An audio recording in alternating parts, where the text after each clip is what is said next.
She is a game designer and do I go vlog. No, I had a YouTube channel, which is I don't know, not working right now, but this talk will be uploaded to my YouTube channel. My YouTube channel is Mayvena, M-A-Y, V as in Victor, E-E-N-A. By the way, on that channel, you'll see some people you may have heard of. I did an interview with Jamie Stegmeyer of Stonemeyer Games. And I also did an interview with Maggie from Think Redeemer. And as we talked about, just as an aside as we wait for people, my channel was focused on board games and inclusion.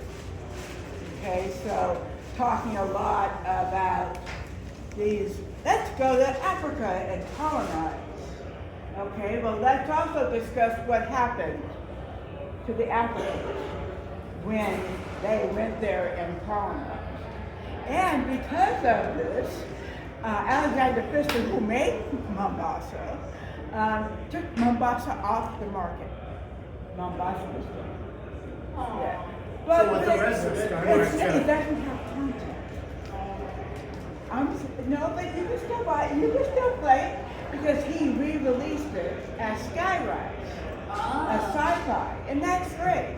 And the other thing that he did, Maracaibo is a very popular game, but the original didn't tell you that they were fighting over who could enslave the people of Maracaibo. And so he did an expansion for it, and one of the cards has my name. I know. And the expansion is the uprising of the indigenous people. And see, that's how the story should be told, right? Yeah. I'm not saying erase history. I'm saying include all of it. Yeah. That's what I'm talking about. So at any rate, let's get on to women in gaming, if I can get there. Okay. That's what I was doing. Okay. So I'm Jennifer Schlickburn, the game pioneer. I'm here to discuss women and board gaming and tell you about my history and thoughts about being a woman in this hobby. In 1985, I attended a Strategicon con, I believe it was Oricon. There were about, I'd say it's 700 people there. There were 699 men and one woman, me. I was the only woman at that con. I was treated very nicely. In fact, I met him, who I eventually married, along with his friends, and we became friends for many, many years. So it was a very positive experience. You know, that's one of the things I was quite impressed about, you know, because I was totally, I'm going, well, if they call me the N-word, it won't be the first time. So, you know, I can stand that. I'm still standing. But that didn't happen at all. And I was very pleased. Yeah, okay, so now for Strategicon, the women are 40% of the attendees. That's how much we have infiltrated that once male-dominant hobby. And I'm really happy about that. Okay, so women play all of the games. I don't know, for those of you who follow Board Game Geek, Candace Harris, who was with Board Game Geek for a few years, she does historical war games. That's one of her favorite genres, okay? So, and she's totally cool with it. Bruce helped her with learning how to paint miniatures and the whole bit. And Then at Orcon a few years ago, I met a woman that was in the miniatures section. And she was playing Imperial Assault, and she was having a great time. It was her favorite game. Okay? And again, I saw acceptance there. She wasn't being harassed or anything. However, yeah, I mean, miniatures and historical war games are still male dominated, but there's no reason why women can't join those as well if that interests you. There are, though, still issues. Mansplaining is a problem. Now, mansplaining, so I can be very, concise with the definition. Mansplaining happens when, like, you're sitting at the table, you're the only woman, there's maybe 3 other men, and one of them decides that even though he doesn't know the other men, he's not going to explain the game to them, but he better explain the game to this female because they probably don't know anything about historical, as if we can't read, right? And so that's still a problem. That is definitely still happening. Now I'm going to tell you a couple of things here. Right. A female friend of mine, who Bruce and I absolutely love, her favorite game was a game called Titan. Titan is an old game, and it's a PvP game, a player versus player, you attack it. So she was attempting to play it at the strategic cons. And there was another man, who decided that she needed help. Not only that, and she said, no, I don't need help. But he would interrupt what she was doing to tell her, this is what you should be doing. And he did this over years, okay? To the point where my friend just couldn't go. Nowadays, that was just years ago, nowadays, that is harassment, okay? Just keep that in mind if you're a woman. If a man interrupts what you're doing, and you feel because you're a woman, say, I can handle this, thank you. If they continue, complain to the supervisor of the convention. The woman who runs OrcaCon in Seattle is very strict on that. If a man does not get a second chance. If they're gonna mansplain, she wants him out.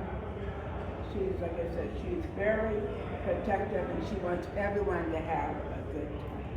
It's a great con, by the way, and the hotel is wonderful. But, the reason we go there is our son is in Seattle. So, yeah, he does, you've heard of the game Halo? The trailers, those are his. So, Mom wanted him to be a computer scientist, but it didn't quite work out that way.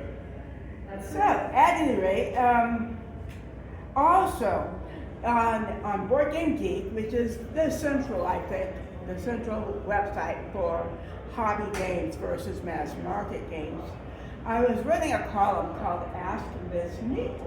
And so people would write in and say, oh, what should I do about this person who takes forever on their turn, or, other social issues. And one of the columns was on mansplaining. That column got the most engagement. It went on for quite some time as women were discussing what happened to them when they attempted to play a man's game and how men would interrupt them and tell them what to do. What's interesting, there is a very famous war game designer who I met with a couple of years ago. He's like, I tend to do that. What should I do? And I said, wait till she asks. If she needs help, she can ask for it. This is real simple, right? I mean, this isn't 1920. So he said, okay, I'm gonna do that. Because he was saying that he felt bad about that. But he was, some people are just raised in certain ways. And he was raised that women needed help, and anytime a woman needed help, you know, but it wasn't help. So, yeah. Okay, another issue that happened just a couple of years ago on Facebook. I am on Facebook. Okay, not so much now, but I was then, and I joined a women's board game Facebook group, which was, I thought, you know, be cool. So someone came along and said, well, what games do women want? I want to buy a gift, and so I want to know what games women want. And I said, women want all of the games. Okay? All of the games. There are no games that a woman can't play. Well, and then I was saying, you know, because hey, we played those sort of the games. I played up nearly all of those games. And we're playing, this is a highly complex game here, just right there. And I was accused by other women of forcing women to play these hard games, and they really wanted to play girly games. Okay, the cardboard or the plastic or the acrylics, they don't know gender. Okay, there are no girly games. There are games that some marketers, I guess, make all pink and, oh, well now it's a girly game. No, a man can play that game. There's nothing stopping him. So I left the group because the moderators seemed to not care, and I was like, oh, this is not my place. If I'm going to be accused of, you know, I mean, it was just so insulting that somehow a woman couldn't enjoy a complex game. You know, that is just ridiculous. Okay, you know, I started the hobby with diplomacy, which is also a complex game. And I sucked, but I understood the rules, you know? So, no way. And, okay, so one of the best things, I think, in the hobby part, not mass market, but the hobby part, is that publishers have moved away from specifically marketing to men. You know, I was attempting to learn the War of the Ring. You may have heard of it. It's a very famous two-player Lord of the Rings game. Okay, and all through the rules. Well, he should do this. Well, they should do that with him. And you know, what that does is it turns off women, and it doesn't get them more sales. And in fact, for men that are feminists, they don't like it either, right? So you don't see that anymore in the popular games. You know, you see, oh, the other thing about using gender in a publication, it's not professional, okay? You know, when you're writing for a publication, you don't use gender unless it specifically is needed. I wrote policy for the Jet Propulsion Laboratory that was reviewed by NASA and Caltech. So I know what I'm speaking of because I had to write in this, you know, like what the audience I was writing to, yes, was almost all men. Did you think I put in him? No. Okay, because, you know, anybody can be a software engineer. Not anybody, but any gender. All right, so, yeah. So if a publisher wants to sell to as many people as possible, they move away from gender. They're not pointed that way. All right, yeah, okay. All right, and, you know, I mean, like now, you know, here, look at all these ladies. You know, this is a big change from 1985. When we weren't there, and the war game hobby was nothing but men. See now, this man here, hello. You're supposed to speak. I read the speech. I know it. This is Bruce, my ex-husband. He is the father of our kid, and a very good player, and very feminist. So, At any rate, if you have questions or if you want to know more information, I'm here to answer. So I've never been to a con, like a present company accepted, but it sounds like you've been to many cons. Can you recommend some? Like, where should I start? What, with conventions? Yeah. Oh, okay, well, Strategic Con is the big cons, right? They have Orcon, which is President's Day weekend. They have GameX, which is Memorial Day weekend. And they have Gateway, which is Labor Day weekend. They're all at the Hilton. You can go to strategiccon.net and you'll see all the information. Avoid power grid unless you want him to beat you into the floor. Okay. Will do. That's his all-time favorite, and he's very good at it. But yeah, and you shouldn't, you or anybody else should not have issues there. They're much better, frankly, than they were 20 years ago in creating a welcome environment for everyone.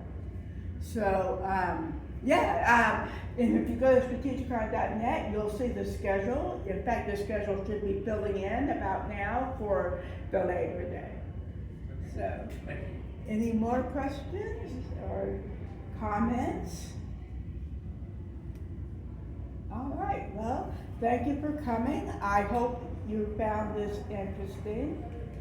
And, just be happy if you're a woman that you're playing now and not when mansplaining was, God, it was just assumed, right?